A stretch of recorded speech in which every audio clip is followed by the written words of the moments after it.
Bonjour à tous. Aujourd'hui, nous sommes le mardi 9 septembre 2025 et notre ami Carl Wilkerson est de retour parmi nous. Bienvenue à nouveau, Carl. Ravi d'être avec toi, Nima, même si c'est par ce moyen idiot de mon téléphone portable.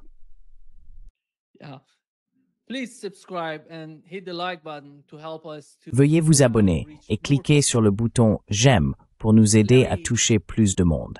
Larry, nous avons eu une attaque à Doha. Ce n'est pas la Syrie, ce n'est pas l'Iran, et je dirais même pas la Turquie. C'est au cœur de l'un des principaux alliés des États-Unis. Que s'est-il passé? Quelle est votre compréhension de la situation?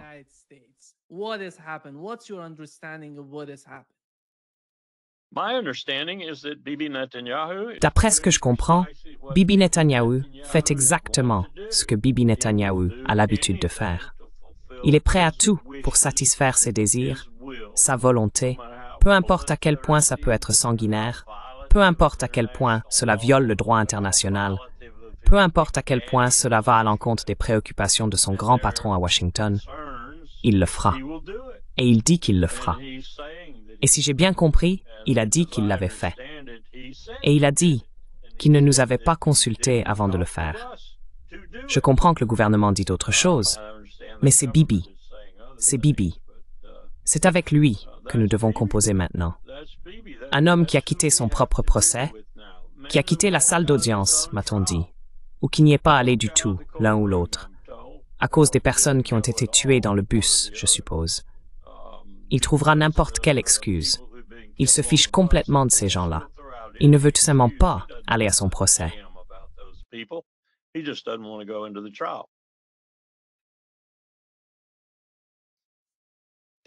Ils ont déclaré que selon les médias israéliens, ils avaient reçu le feu vert des États-Unis avant d'attaquer Doha. D'accord. Et il a dit qu'ils ne l'ont pas fait.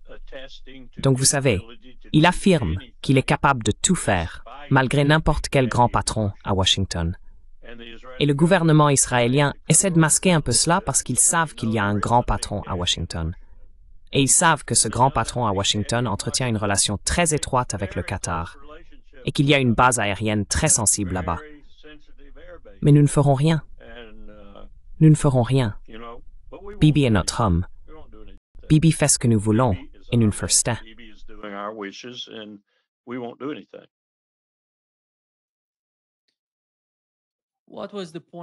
Quel était l'objectif de tuer les dirigeants du Hamas? Pense-t-il vraiment que cela changerait la nature ou l'issue des négociations?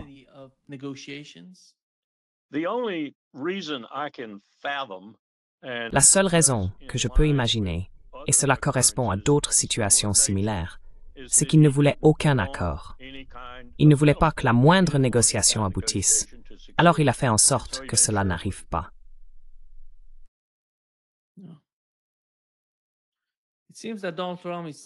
Il semble que Donald Trump soit d'une certaine manière satisfait de cela. Il ne fait rien. On n'entend pas Donald Trump sortir et condamner quoi que ce soit. Et qu'est-ce qu'il y a chez Netanyahou qui résonne autant chez Donald Trump?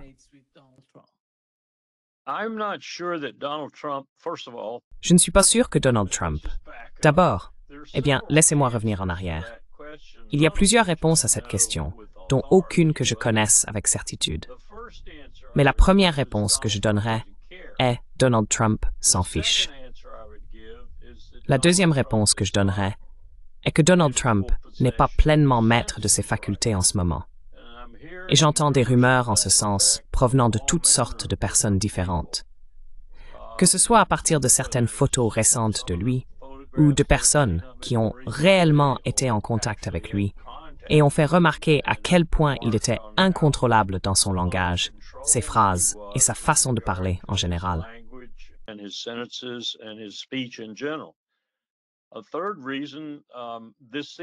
Une troisième raison, cela semble être sa façon de gérer Bibi, le laisser aller aussi loin que Bibi veut aller, et ensuite seulement, si cela s'avère avoir des répercussions politiquement dommageables pour lui, c'est là qu'il juge.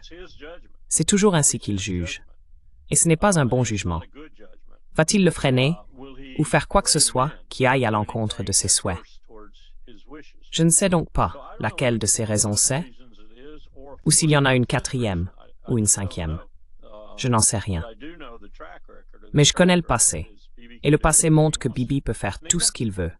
Nima, s'il envoyait un missile vers Moscou ou vers Pékin, s'il pouvait le faire, ou s'il en envoyait un vers n'importe quelle autre capitale du monde, d'ailleurs, Donald Trump ne le réprimanderait pas.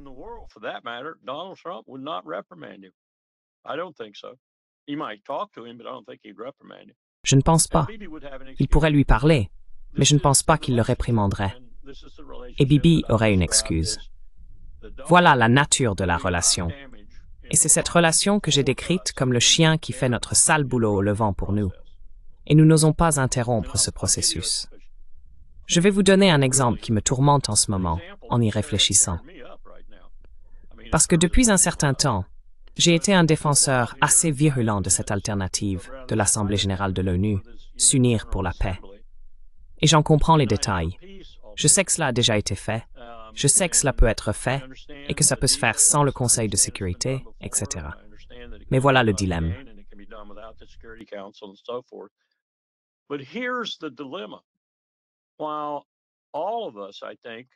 Bien que nous souhaitions tous, je pense, qui avons un cœur, voir cesser les tueries et la famine, que ferez-vous si Mahmoud Abbas est l'autorité qui fait la demande et qu'il doit s'agir d'un chef d'État?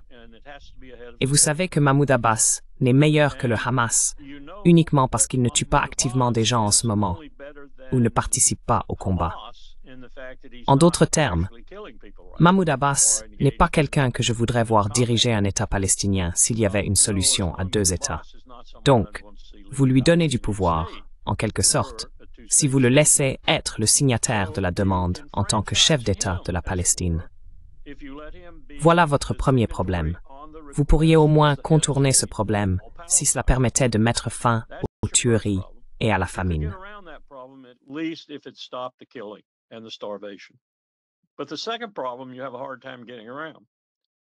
Mais le deuxième problème est difficile à contourner. Il accepterait, et nous insisterions, avec lui, que la force chargée de faire respecter la paix soit composée de membres du Conseil de sécurité de l'ONU, et il s'agirait de membres particuliers. La France, la Grande-Bretagne, les États-Unis, d'anciennes puissances coloniales, dirais-je. Et la seule chose qui en résulterait serait une prolongation. Arrêter les tueries, faire respecter la paix, en quelque sorte, mais cela ne ferait que prolonger ce qui se passe actuellement à feu doux et ce qui se passait avant le 7 octobre sur ce même feu doux. En d'autres termes, nous irions vers la même issue. Il n'y aurait pas deux États.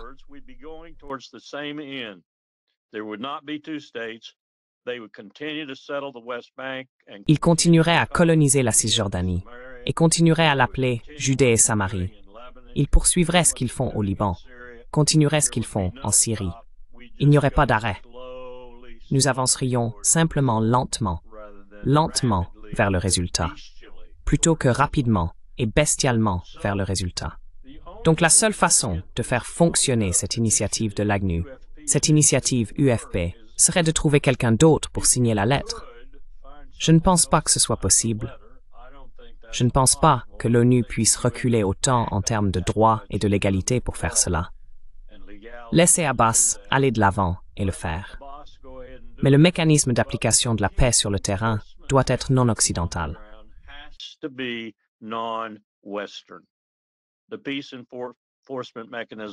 Le mécanisme d'imposition de la paix devrait être dirigé par la Chine, avec au moins 40 000 soldats, puis complété par des Turcs, des Pakistanais et d'autres. Des personnes qui n'ont pas nécessairement d'intérêt direct dans le conflit. Des personnes qui chercheraient réellement à maintenir et à faire respecter la paix. Je dirais aussi qu'il devrait appliquer les autres résolutions du Conseil de sécurité de l'ONU, ce qui signifie, comme l'a suggéré Richard Haass, avant de s'arrêter sans expliquer comment il le ferait, typique de Richard, faire partir les colons de Cisjordanie, faire partir les colons de Jérusalem-Est, faire partir les colons de partout où ils n'ont pas leur place, conformément aux résolutions du Conseil de sécurité de l'ONU, les faire partir.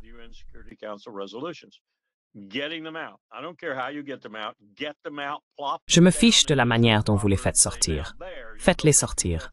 Déposez-les en Israël même et dites-leur, voilà, installez-vous ici. C'est la seule façon de garantir que les Palestiniens aient réellement un avenir, et non un retour à cette destruction progressive qui s'est accélérée le 7 octobre. On ne ferait que ralentir un peu le processus, mais il continuerait inexorablement vers le même résultat final, parce que c'est ce que l'Empire veut. Il faut donc intervenir avec une puissance qui a la capacité, les moyens, l'argent, les compétences et la volonté de tenir tête à l'Empire. Et à mes yeux, il n'y a qu'un seul pays qui pourrait diriger une telle opération, et c'est la Chine.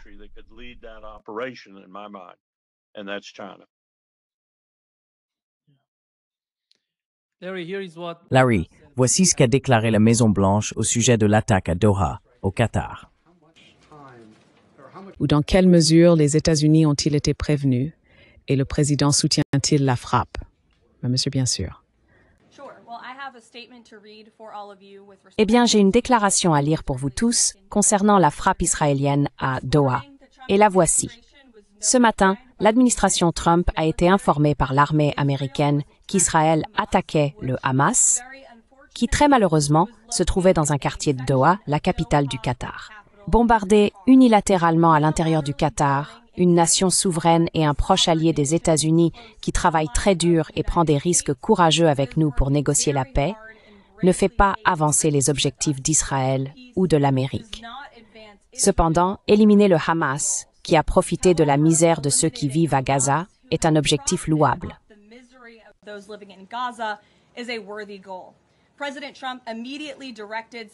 Le président Trump a immédiatement ordonné à l'envoyé spécial Witkoff d'informer les Qataris de l'attaque imminente, ce qu'il a fait. Le président considère le Qatar comme un allié solide et un ami des États-Unis, et il est profondément attristé par le lieu de cette attaque. Le président Trump souhaite la libération de tous les otages à Gaza, ainsi que des corps des victimes, et veut que cette guerre prenne fin immédiatement. Le président Trump s'est également entretenu avec le Premier ministre Netanyahou après l'attaque. Le Premier ministre a dit au président Trump qu'il souhaite faire la paix et rapidement. Le président Trump pense que cet incident malheureux pourrait constituer une opportunité pour la paix. Le président s'est aussi entretenu avec l'émir et le Premier ministre du Qatar et les a remerciés pour leur soutien et leur amitié envers notre pays. Il a reproduira pour sol.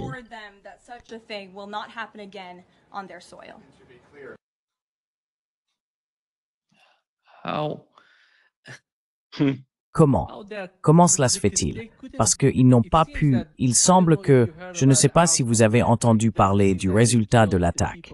Il ne semble pas qu'ils aient tué la personne qu'ils voulaient tuer, c'est-à-dire le chef du Hamas. Il est en vie. Son fils a été tué d'ailleurs pendant l'attaque. Son fils?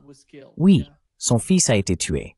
Il ne semble pas que les personnes tuées aient eu un rôle décisif dans les négociations avec l'Occident ou avec les Israéliens.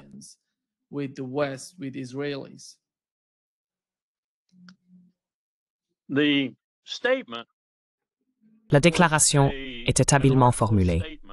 C'était le mieux qu'elle pouvait faire, le mieux que toutes les personnes qui travaillaient d'arrache-pied dans l'ombre pouvaient faire pour la préparer.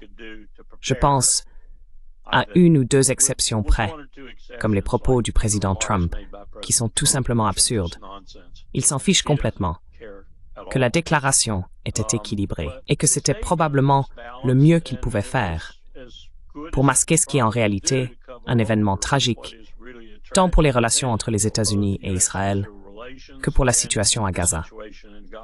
La raison pour laquelle ils l'ont fait, j'en suis assez sûr, c'est que Bibi Netanyahou ne veut pas d'un règlement négocié. Point final.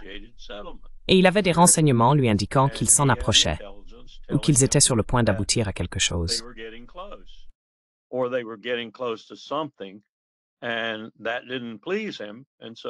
Et cela ne lui a pas plu. Il voulait donc que cela s'arrête. Et c'était la meilleure façon d'y mettre fin. Nous avons complètement passé cela sous silence, bien sûr, car notre objectif n'est pas de dire la vérité dans tout cela.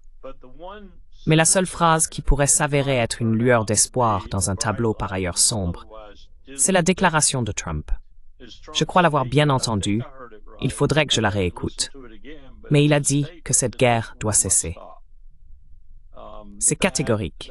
Et si c'est bien ce qu'il voulait dire, de façon catégorique, alors ça signifie qu'il commence à s'irriter. Il commence à s'énerver face à l'impossibilité de parvenir à un cessez-le-feu et au final, à la fin de la guerre.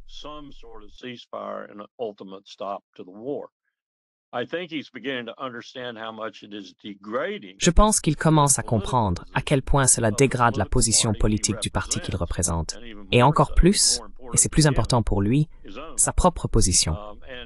Et il est probablement à bout de ressources quant à la manière de changer cela, et de le faire rapidement, à part mettre fin à ce conflit, et donner l'impression d'y mettre fin de façon positive, retour des otages, etc. Netanyahou, non. Netanyahou, non. Et cela soulève la question suivante. Est-ce que Donald Trump se rend compte que Bibi va l'entraîner dans une guerre avec l'Iran? A-t-il seulement la moindre idée que Bibi prévoit de l'entraîner dans une guerre avec l'Iran?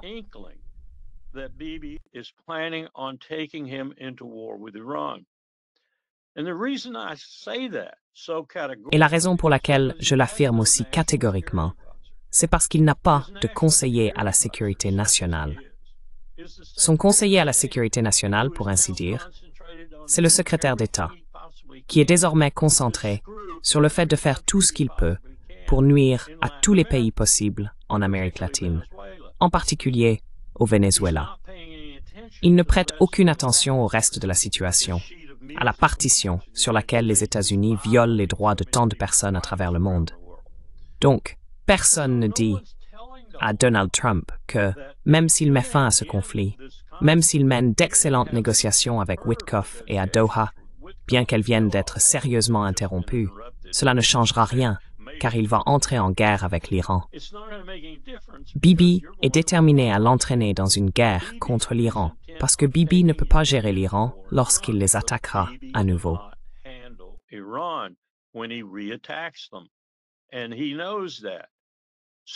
Et il le sait. Donc il les attaque à nouveau uniquement pour vous impliquer, parce qu'il pense que vous le pouvez. Maintenant, ce conseiller à la sécurité nationale devrait consulter le secrétaire Hegseth, et ils devraient ensemble dire au président, lorsque cela se produit, qui sème le vent récolte la tempête. Et la tempête va vous coûter des milliers de milliards de dollars, beaucoup de sang, et vous ne serez pas le vainqueur à la fin. Ni même quand il semblera que cela doit se terminer et que cela se termine. Personne ne lui dit cela. Pas une seule âme au gouvernement ne lui dit. Et il ne lit pas les autres. Il ne lit pas les journaux, comme ce qu'a écrit Trita Parsi, par exemple. Il n'a personne pour lui dire la vérité. Et c'est une situation très dangereuse pour un homme qui est déjà vraiment handicapé dans sa relation à la vérité, surtout en matière de vérité sur la sécurité nationale.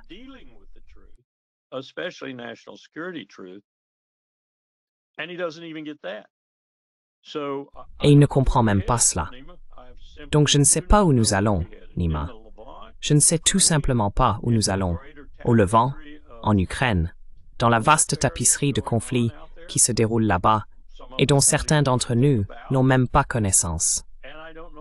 Et je ne sais pas ce qui se passe concernant ce nouveau document de défense, qui réarticule essentiellement notre posture stratégique en la centrant avant tout sur l'hémisphère occidental et le territoire national.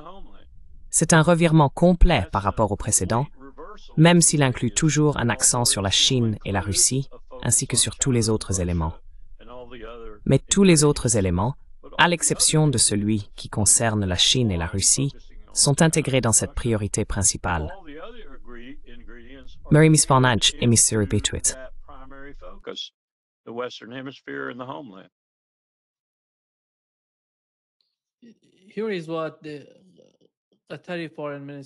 Voici ce qu'a déclaré le ministre italien des Affaires étrangères. Il nie avoir été informé avant l'attaque israélienne, affirmant que le contact avec les responsables américains a eu lieu au moment des explosions. Qu'est-ce que cela signifie, Larry, sur le plan géopolitique, lorsque vous frappez certaines cibles et que vous laissez Israël a attaqué le Qatar, qui est l'un des principaux alliés des États-Unis? Quelles sont les conséquences de cela pour les autres pays de la région? what is the outcome of that for other countries in the region? Eh bien, je soupçonne que cela ressemble un peu à ce qui s'est passé avec les Japonais et l'attaque de Pearl Harbor, qui a entraîné notre participation à la Seconde Guerre mondiale. Les Japonais essayaient désespérément. Cela n'atténue pas vraiment leur perfidie, certes. Mais ils tentaient désespérément de faire parvenir à Roosevelt, avant l'attaque, le signal qu'il rompait les relations, car nous savions que ce signal signifiait la guerre. Et cela aurait constitué un avertissement. Cela n'aurait peut-être été qu'un avertissement de courte durée, mais cela en aurait été un. Ils ont échoué. Ils ne l'ont pas transmis à temps. Je soupçonne qu'il s'est peut-être passé quelque chose de similaire dans ce cas aussi, à une moindre échelle, bien sûr. Mais le message n'est tout simplement pas arrivé à temps.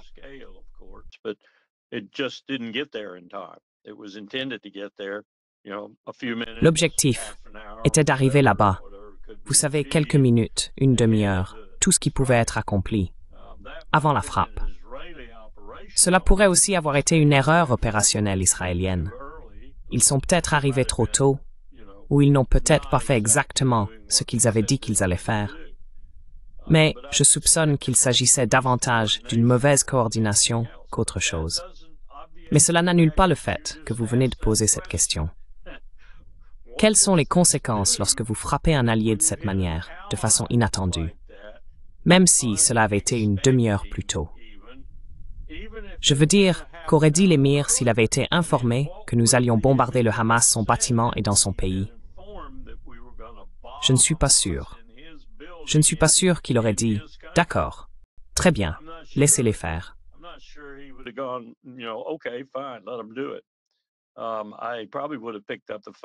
J'aurais probablement décroché le téléphone et appelé Washington en disant « Vous vous moquez de moi ». Je ne sais pas en fait. Donc oui, c'est une faute diplomatique de premier ordre. Mais plus important encore, si j'étais le Qatar, je réagirais avec fermeté.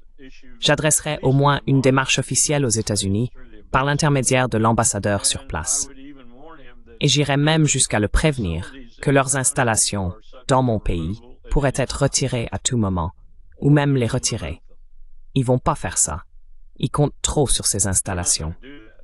Pas seulement pour les raisons que l'on énumère habituellement, vous savez, la présence américaine dans la région, le bouclier de sécurité américain, etc., mais aussi parce qu'il y a de l'argent en jeu, et beaucoup d'argent.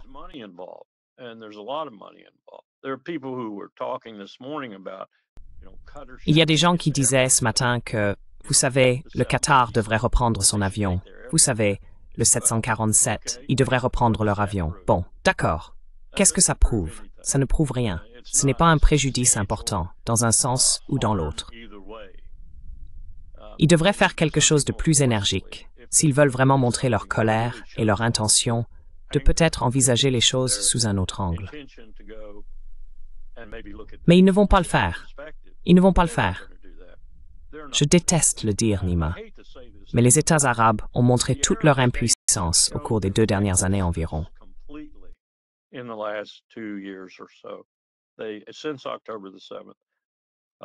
Depuis le 7 octobre, ils ont été inefficaces. Ils sont fondamentalement inefficaces. L'Arabie saoudite, par exemple, aurait-elle pu faire quelque chose? L'Arabie saoudite pourrait-elle faire quelque chose aujourd'hui? Oui, elle le pourrait. Mohammed Ben Salman pourrait, j'imagine, décrocher son téléphone, appeler Ankara et réunir tout le monde en ligne pour dire « Vous avez d'énormes problèmes économiques en ce moment. Donc je ne vous reproche pas de ne pas avoir déployé de force majeure au Levant pour contenir ce salaud de Bibi Netanyahou. Ce que je vous propose, c'est une solvabilité totale pour votre situation économique, au moins à court terme. De quoi avez-vous besoin? Vous faut-il 200 milliards de dollars? 300 milliards. De quoi avez-vous besoin? Nous vous achetons pour que vous fassiez ce que vous auriez dû faire depuis longtemps.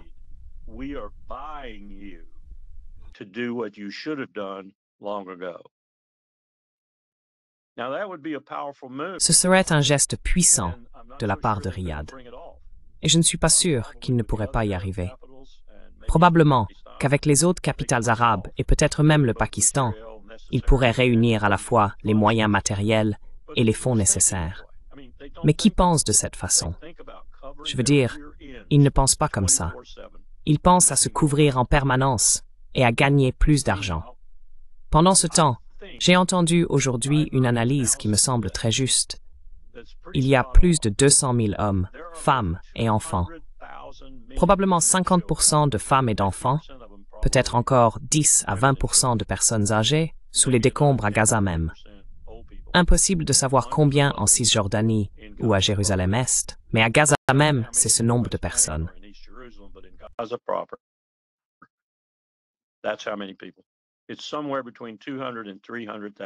C'est quelque part entre 200 000 et 300 000 personnes. Maintenant, le Washington Post dit « Prouve-le, Larry, prouve-le, Larry ». Et je leur réponds « Bougez-vous et allez à Gaza avec une pelle ». Le New York Times dit la même chose. Ralph Nader vient d'envoyer une lettre aux 2 journaux en leur disant « Vous mentez, le nombre de victimes est bien plus élevé. Et si vous n'étiez pas lobotomisé, vous le sauriez. » Mais non, nous suivons la ligne du gouvernement. Nos médias suivent la ligne du gouvernement. Il n'y a personne au New York Times ou au Washington Post qui ait le moindre courage de rapporter la situation à Gaza comme elle devrait l'être. C'est aussi simple que ça.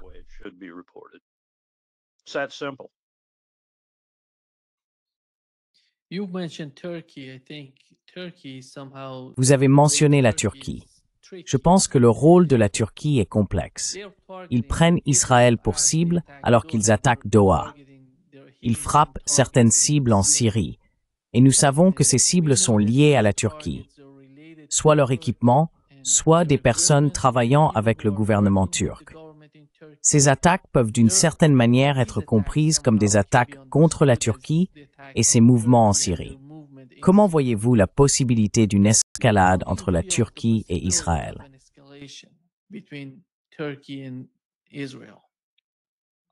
J'ai manqué la première partie de vos commentaires. Avez-vous dit que les Turcs attaquaient des forces en Syrie? Non, les Turcs, ces zones et équipements qui sont attaqués sont liés au gouvernement turc et à des personnes qui, d'une manière ou d'une autre, collaborent avec eux. Ou bien il s'agit d'équipements turcs présents sur place.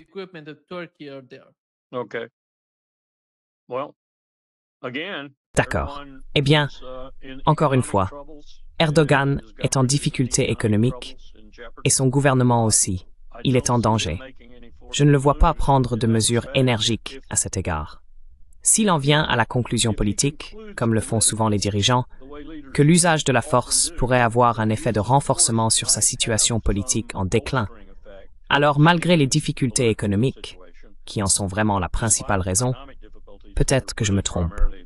Peut-être qu'il agirait s'il pense que cela pourrait améliorer ses chances politiques ou même renforcer sa position politique actuelle. Dans ce cas, il pourrait passer à l'action. Mais je ne m'y attends pas. Il m'a donné l'impression de beaucoup parler sans jamais agir. Et je dois dire la même chose de son ministre des Affaires étrangères. Vraiment. En fait, j'ai suivi son ministre des Affaires étrangères de plus près que lui-même ces 6 derniers mois environ.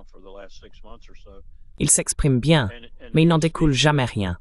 Rien de conséquent ne suit jamais.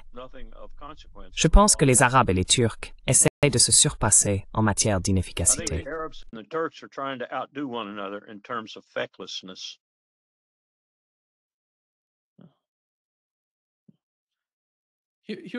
Voici Larry, le président Johnson. Il affirme qu'il ne sait rien de la frappe israélienne sur Doha. C'est probablement vrai.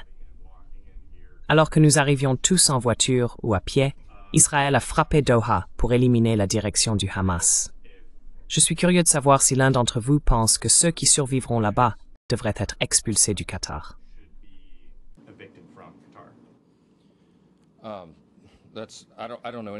Je ne suis au courant de rien concernant ce développement. C'est une nouvelle pour moi. J'ai été un peu occupé ces dernières heures, mais nous devrons voir comment cela évolue.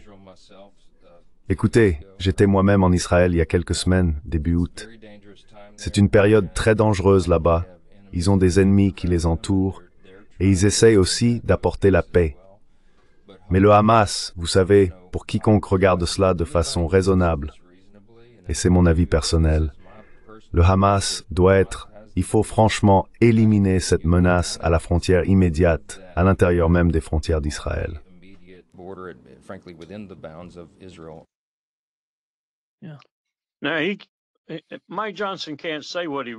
Mike Johnson ne peut évidemment pas dire ce qu'il pense vraiment. Il aimerait le faire. Il aimerait le faire, tout comme Ted Cruz, lors de son entretien avec Tucker Carlson, s'est un peu écarté du sujet et a révélé à Tucker ce qui motivait ses décisions en matière de sécurité nationale, la Genèse dans l'Ancien Testament. Ce que Mike Johnson voulait dire à ce moment-là, et qu'il aurait dit si cela n'avait pas été trop préjudiciable à sa position politique, c'est « Je me fiche de ce qu'a fait Netanyahou. Nous attendons la fin des temps. Nous attendons l'enlèvement. Et la Bible dit qu'Israël doit réaliser le grand Israël pour que le Christ revienne sur terre. »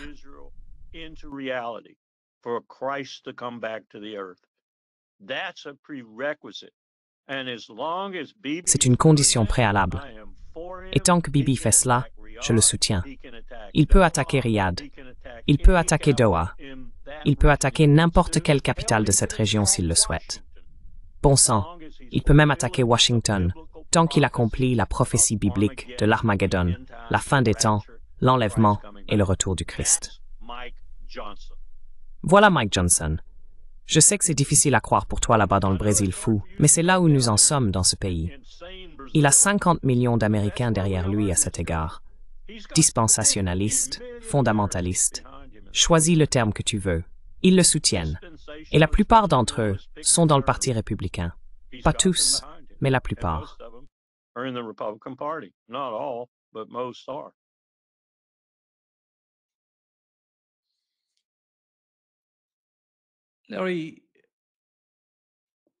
Larry, en ce qui concerne ce sujet, je pense que ces attaques sont en quelque sorte un signal pour que le gouvernement libanais comprenne que le gouvernement israélien n'est pas digne de confiance. On ne peut pas croire ce qu'ils disent, parce qu'après tout, sans le Hezbollah, regardez le Liban, sans le Hezbollah, ils pourraient, à mon avis, entrer sur le terrain et s'emparer de tout le Liban. D'accord. Quand ils ne se soucient pas du Qatar, qu'ils ne se soucient pas de Doha, pourquoi devraient-ils se soucier du Liban? Non. Ils ont cette frontière juste là, et ils l'ont déjà fait auparavant. 3 fois, 4 fois. Une fois, ils sont restés environ 10 ans. Il est temps pour eux de tout prendre et de rester pour l'éternité, ou jusqu'à la fin des temps. Bien sûr, des gens comme Netanyahou ne sont pas du tout religieux. Ils n'y croient pas.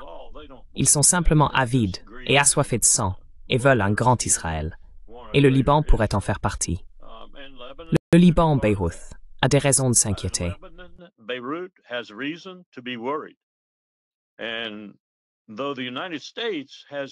Eh bien, que les États-Unis aient, de temps à autre, montré que cela serait un pas trop loin pour l'Empire, nous n'avons pas vraiment accepté que tout le Liban tombe sous l'influence de Jérusalem. Nous accepterions probablement si cela devenait un fait accompli, et Bibi en ferait un fait accompli, ou du moins il essaierait. Je ne suis pas certain que le reste du monde regarderait le Liban passer sous l'influence de Jérusalem sans réagir. Et quand je parle du reste du monde, je pense à des gens comme Poutine, à des gens comme Xi Jinping et à des gens à Téhéran.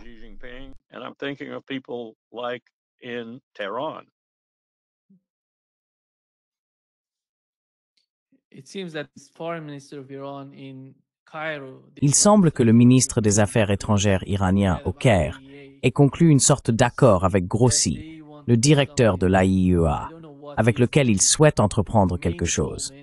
Je ne sais pas quel est le principal objectif ou le but de cet accord, mais des signes positifs émanent du Caire. Après tout, pensez-vous qu'avec cet accord, la menace d'une nouvelle guerre ou d'une nouvelle attaque contre l'Iran subsiste? Je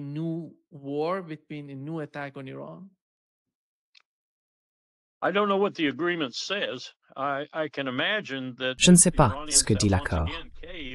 J'imagine que si les Iraniens ont une fois de plus cédé face à l'Empire et à leur propre désir de reprendre une forme de négociation, ils considèrent que l'AIOA est essentiel à cela. Ils doivent donc trouver un arrangement pour minimiser le danger, et il y a un danger pour eux venant de l'AIOA, infiltrée comme elle l'est par le Mossad et la CIA. En même temps, tout en minimisant ce danger, ils acceptent d'intégrer l'AIOA dans le processus de négociation. C'est tout ce que je peux imaginer, et je leur souhaite bonne chance. À mon avis, ils vont encore se faire embobiner.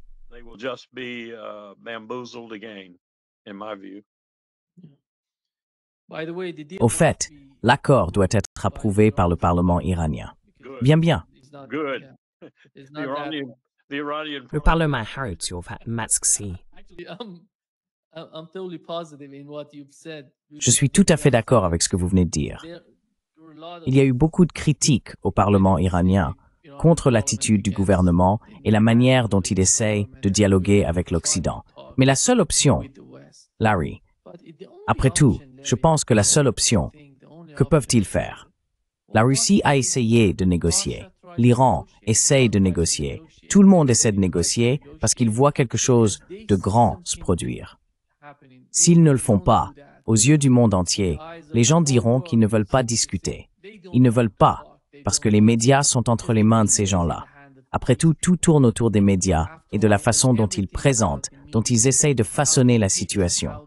Et je ne vois pas les gouvernements en Iran, en Russie ou en Chine être, vous savez, d'une manière ou d'une autre, négatifs à propos de plus de négociations, plus de discussions. C'est pourquoi ils essayent de faire de leur mieux dans cette direction.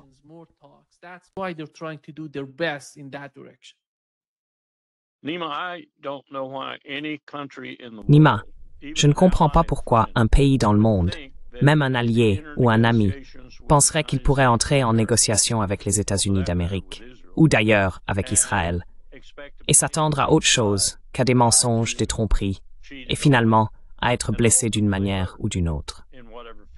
Parce que c'est ce que nous faisons maintenant. Nous ne faisons plus de négociations. Nous ne pratiquons plus la diplomatie de bonne foi. Nous ne le faisons tout simplement pas. Je serais extrêmement inquiet pour l'Iran, et ils devraient l'être aussi pour eux-mêmes, s'ils devaient se lancer à nouveau dans une sorte de négociation impliquant l'AIOA et les habituels protagonistes discutant des mêmes sujets. Et je ne sais pas si cela a été motivé par la possibilité d'un retour des sanctions, mais je ne pense pas que ce soit une raison pour faire ce que tu suggérais qu'ils pourraient être en train de faire. Se préparer à essayer de reprendre les négociations. Négociations.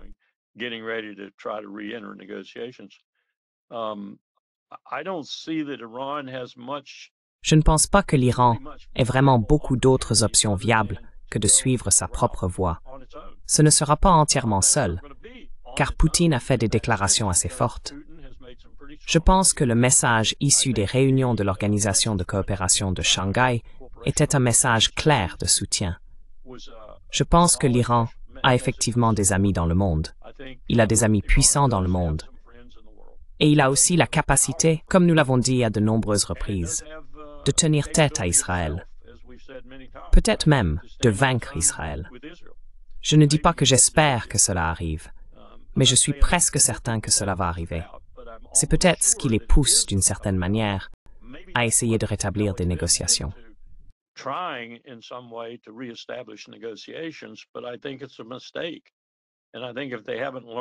Mais je pense que c'est une erreur. Et je pense que s'ils n'ont pas tiré de leçons de leurs erreurs passées, alors ils sont irrécupérables. Maintenant, je ne suis pas partisan d'une guerre. Je ne suis certainement pas partisan d'une guerre.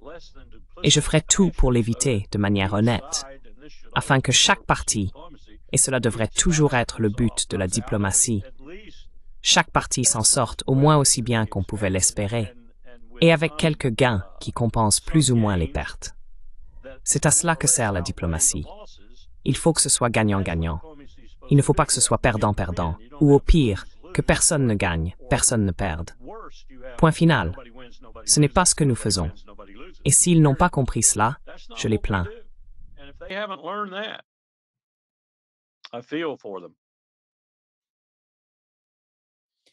Voici ce que Pete Hex à propos du département de la guerre.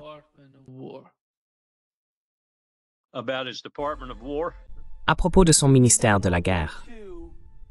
Nous avons gagné la Seconde Guerre mondiale, non pas avec le ministère de la Défense, mais avec le ministère de la guerre. Nous recentrons notre armée sur sa mission principale, écraser les adversaires de l'Amérique.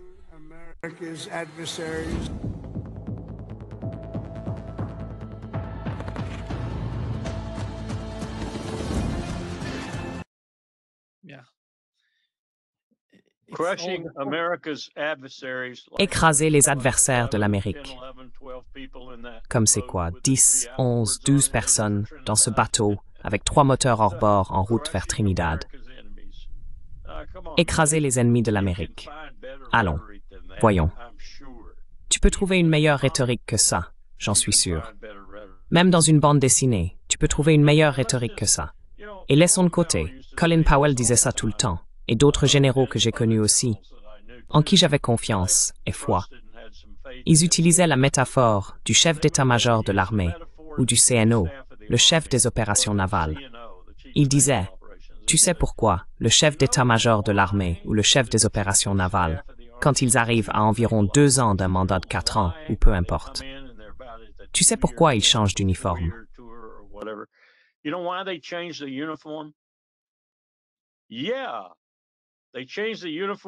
Oui, ils changent l'uniforme parce que c'est la seule chose qu'ils peuvent faire qui va réellement se produire.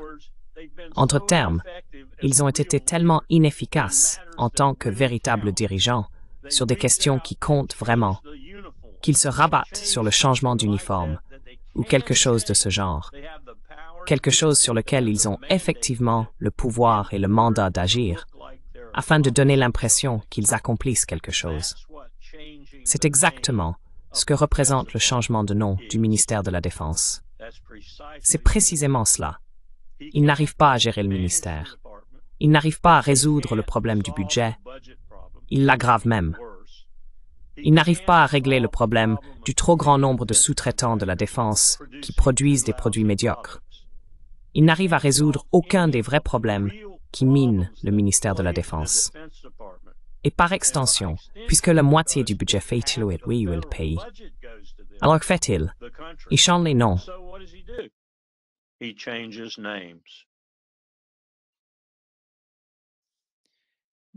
Trouvez-vous un endroit sur la carte où vous pensez que Donald Trump fait quelque chose de positif? Je n'en trouve absolument aucune. En fait, nous avons eu une discussion à ce sujet entre nous au sein de l'Eisenhower Media Network, et certaines personnes voulaient dire qu'il est au moins anti-guerre.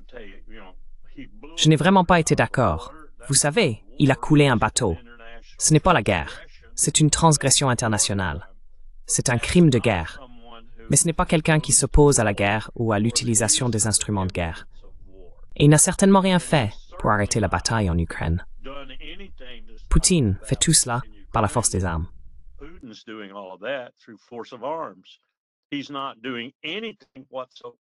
Il ne fait absolument rien pour arrêter la bataille la plus sanglante de la planète.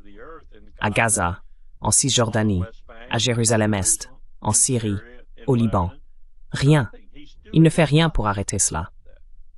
Donc nous en sommes arrivés à la conclusion, ou du moins j'ai vraiment pensé que nous en étions arrivés à la conclusion, qu'il n'est même pas anti-guerre. Et ça aussi, c'était un mensonge. Il y a encore des gens qui pensent, d'accord, Trump est tout ce que tu dis qu'il est, mais au moins il n'est pas Joe Biden. Au moins, il veut pas la guerre. Il veut la paix. Tu vois ça, Nima?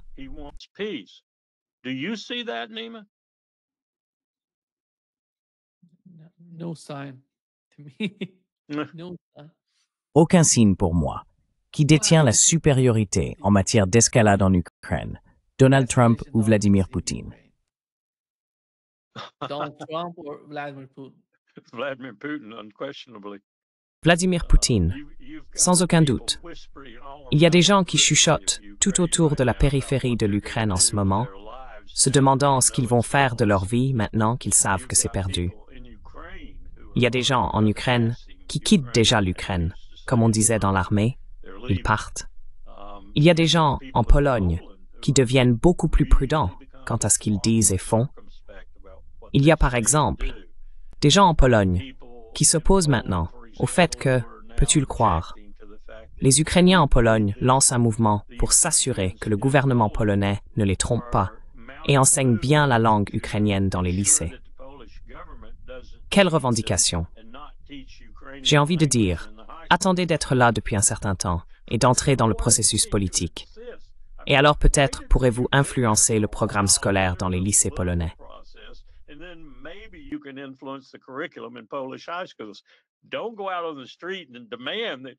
N'allez pas dans la rue pour exiger que l'ukrainien soit enseigné dans les lycées polonais. Vous voulez énerver les Polonais? Je veux dire, tout s'effondre, Nima. Tout s'effondre. Et je ne donne pas beaucoup de temps à la direction ukrainienne. Je déteste même appeler ça ainsi, avant qu'elle ne disparaisse. On n'aurait jamais dû en arriver là. Cela aurait dû se terminer à Istanbul. Cela aurait dû se terminer avant même que l'opération militaire spéciale ne commence. Cela aurait dû s'arrêter là. L'Ukraine aurait encore beaucoup de choses. La Russie aurait accompli ce qu'elle voulait accomplir en matière de sécurité. Et certes, les Ukrainiens n'auraient pas laissé cela tranquille tant que les nazis étaient encore là, les gens d'Azov et autres.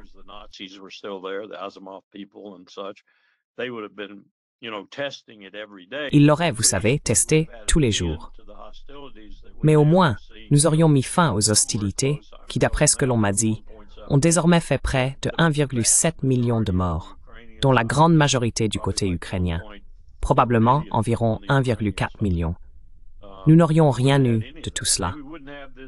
Et nous ne serions pas dans cette situation actuelle où des gouvernements s'effondrent en Europe. Ceux de l'Allemagne, de la France et celui du Royaume-Uni ne tient que de justesse, tandis que d'autres gouvernements vont suivre.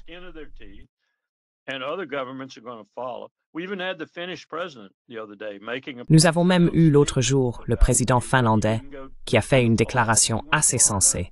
Il n'est pas allé trop loin, mais il est allé suffisamment loin pour me montrer qu'il commence à ouvrir les yeux. Il sait que tout n'est pas si idyllique. Et en plus de cela, à cause des pressions créées par l'Ukraine, nous avons des évolutions tout le long de cet arc de crise dont je parlais. Encore une fois, de l'Arctique jusqu'à l'Azerbaïdjan et l'Arménie. Et même jusqu'en Iran, bien sûr. Nous sommes face à une situation de crise qui pourrait éclater à tout moment.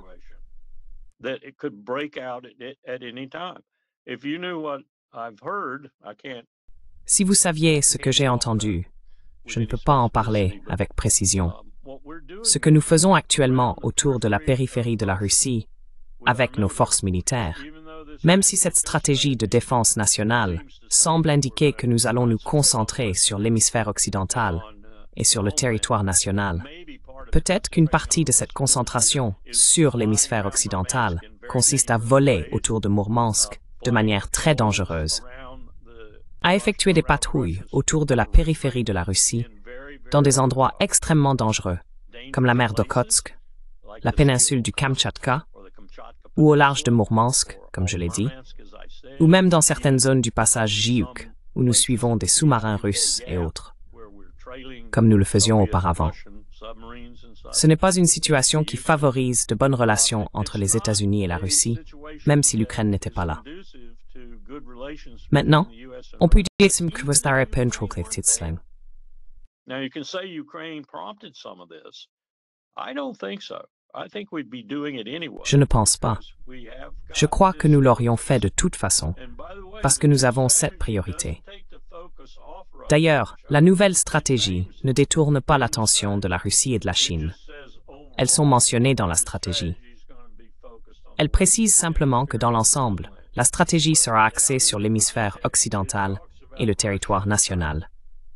Mais plus loin dans le texte, il est question de la Russie, de la Chine et d'autres sujets similaires. On y parle de la dissuasion nucléaire, des fonds qui seront alloués à cela. Donc ce n'est pas un changement si important, sauf dans la portée générale, qui consiste à dire au reste du monde que les États-Unis, dans une certaine mesure, se replient sur eux-mêmes. Et les endroits où cela se fait le plus sentir en ce moment sont le Japon, la Corée et l'Europe. Et lorsque cela sera pleinement mis en œuvre, je suis sûr que l'impact sera encore plus large. And when it comes out fully, I'm sure it will register more broadly.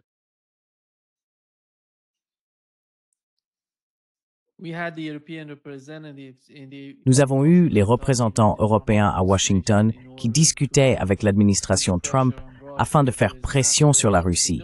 Car après tout, nous savons que l'Europe est l'un des principaux importateurs de pétrole russe.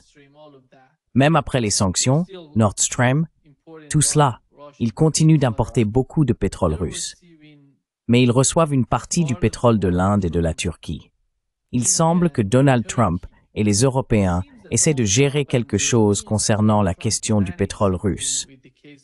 Comment cela est-il possible pour l'Europe aujourd'hui, compte tenu des difficultés auxquelles elle est confrontée? Je ne vois personne capable de fournir à l'Europe autant de pétrole et d'énergie dont elle a besoin.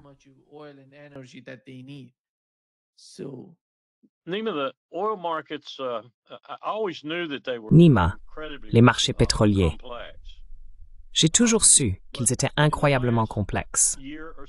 Mais au cours de l'année écoulée, j'ai eu l'occasion de voir les choses à travers les yeux d'autres personnes, la plupart étant vraiment compétentes dans leur domaine. Et j'ai fini par comprendre à quel point les marchés pétroliers sont fluides, à la fois en ce que j'appellerais le pétrole voyou, comme par exemple Glencore et Mark Risch à l'époque de Saddam Hussein et du programme pétrole contre nourriture de l'ONU, et du côté des grandes compagnies. Et il existe une vaste gamme, et je pèse mes mots, une vaste gamme, d'acteurs qui évoluent quelque part entre les grandes compagnies et les acteurs marginaux. Ce sont des gens qui vont et viennent sur le marché noir, si l'on veut, les marginaux et les grandes compagnies.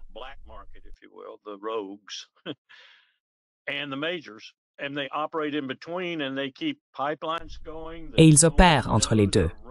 Et ils maintiennent des oléoducs en fonctionnement dont personne ne sait qu'ils existent.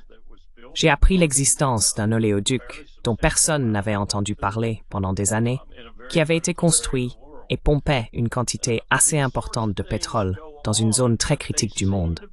Ce genre de choses se produit, mais il semble capable de se regrouper, du moins pour s'assurer qu'ils réalisent un profit et que les pays qui ont besoin d'énergie reçoivent cette énergie. Et quand je dis qu'ils réalisent un profit, cela peut être par exemple comme les Kurdes, qui pompaient depuis Kirkouk, ce que Bagdad n'appréciait pas. Bagdad a fait savoir que toute grande compagnie qui traiterait avec les Kurdes serait sanctionnée par Bagdad.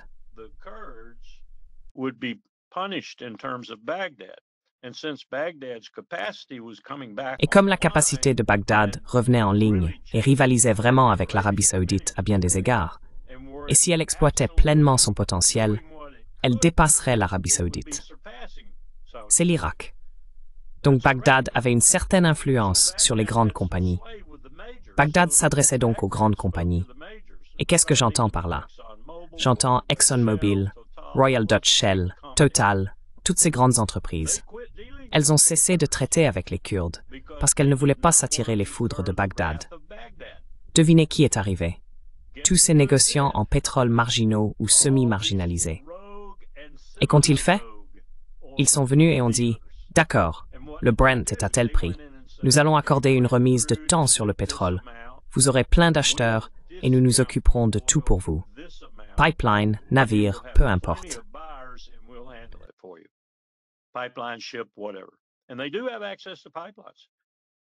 Et ils ont effectivement accès aux oléoducs. Alors les Kurdes ont dit « D'accord, très bien, où ça va? » Eh bien, ça va aller en Israël. Ça va aller à Haïfa, mais ça va passer par Seyhan. Ça va être pompé jusqu'à Haïfa ou expédié au port d'Eilat. Plus maintenant, car ce port, les Houthis ont fermé Eilat. Mais c'est ce genre de choses qui se passe. Donc ce que je veux dire, c'est que vous obtenez votre pétrole. Si vous êtes Israël, vous jouez vraiment bien à ce jeu et vous l'obtenez à un prix réduit parce que Israël contourne les règles et fait ses achats auprès des marginaux. Il fait exprès d'acheter auprès des marginaux et obtient son pétrole à un tarif préférentiel, en passant par un enchevêtrement de navires et d'oléoducs.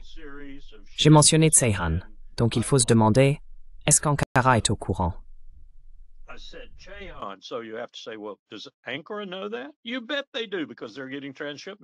Bien sûr qu'ils le font, parce qu'ils touchent des frais de transbordement. Donc, cela leur est complètement égal. Mais le monde est très complexe. Ce que l'OCS a fait, c'est ouvrir certaines des parties les moins compliquées du monde, en montrant aux gens ce qui s'y prépare, ce qui est immense, et va profondément modifier la configuration énergétique mondiale, surtout en ce qui concerne la Chine et la Russie. Mais entre cela et les véritables criminels de ce monde, il existe une vaste gamme de personnes qui opèrent en permanence, parfois juste à la limite de la légalité, parfois du côté de la loi, parfois avec les transpondeurs allumés, parfois éteints. Mais c'est cela qui fait tourner les marchés pétroliers.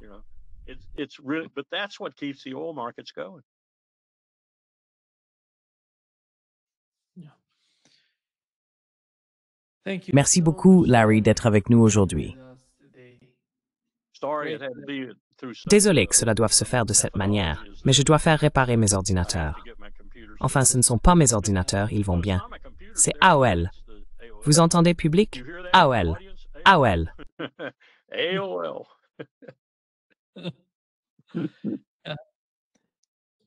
Toujours un grand plaisir, Larry. Prends soin de toi. Prends soin de toi. Au revoir. À bientôt. À bientôt.